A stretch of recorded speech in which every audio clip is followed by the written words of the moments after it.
अस्सलाम वालेकुम व्यूअर्स, मैं हूं नौशीन तारिक और आप देख रहे हैं विजन पॉइंट। क्या IPP's स्कैंडल किसी एजेंडे का हिस्सा है?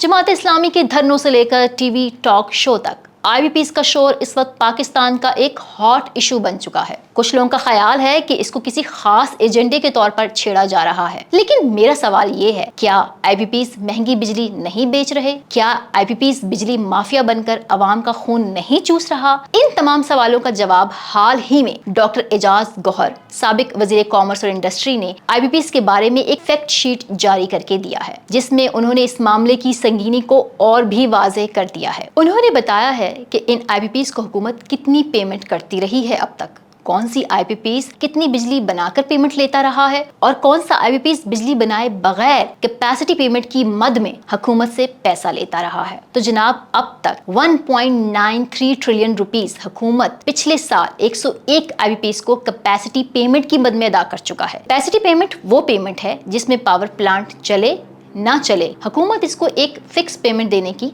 पाबंद है। ये रकम सिर्फ इन IPP's को जिन्होंने कोई बिजली पैदा नहीं की, इनको अदा की गई है। दो पावर प्लांट हबको और कैपको तो ऐसे हैं जिनको 46 बिलियन की पेमेंट की गई है, लेकिन इन्होंने कोई बिजली पैदा नहीं की। तीन पावर प्लांट जिनको 317 बिलियन की पेमेंट की गई, जबकि इनकी पैदावार 22% से भी कम है। इसके अलावा 41 ऐसे पावर प्लांट्स भी हैं जो 4 से 25% तक पावर प्रोडक्शन कर रहे थे और इन्हें भी पूरी पेमेंट की गई। दूसरी अहम बात जो कि डॉक्टर गौहर एजाज ने वाजे की है, वो ये है कि इन पावर प्लांट्स की ऑनरशिप, इन पावर प्लांट्स के जरिए महंगी बिजली पैदा करने वाले 40 पाकिस्तानी खानदान भी इन IPP's में शामिल हैं, जो इसका मुनाफा ले रहे हैं। कुछ IPP's ऐसे हैं जिनसे हुकूमत बहुत ही महंगी बिजली खरीद रही है। मिफ्ता इस्माइल का तज्जिया इस हवाले से काफी दुरुस्त है, जिसमें उन्होंने कहा है कि हुकूमत को बिजली पर यूनिट 34 रुपए की पड़ती है। 200 यूनिट इस्तेमाल करने वाले सार्फिन को हुकूमत सब्सिडी देती है और उनका बिल भी वो सार्फिन पे करते हैं